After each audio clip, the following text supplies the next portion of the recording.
Bağışlayan və mehriban Allahın adıyla. Bir daha hər birinizə xoş gördük.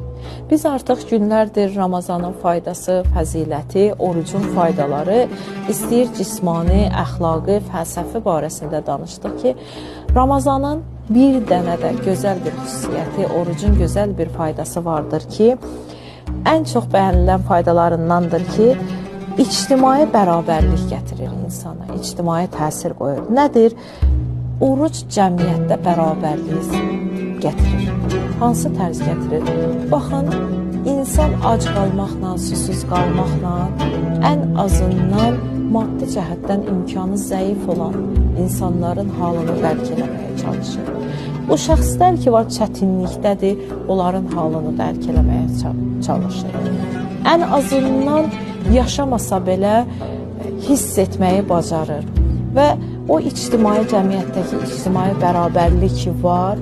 Hər kəs ac qalmaqla düzdür nəfsini paşlayır, cismani olaraq da nələrsə əldə edir. Amma məxsus da cəmiyyətdə bərabərlik yaranır.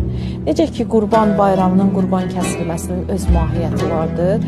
Mütləqdir ki, Ramazan ayında da ac qalmağın xüsusi bir mahiyyəti vardır, hikməti vardır ki, əlbəttə ki, bəzi məsələlər var ki, bu dünyada insanlığa, bəşəriyyətə hələ də məlum deyildir.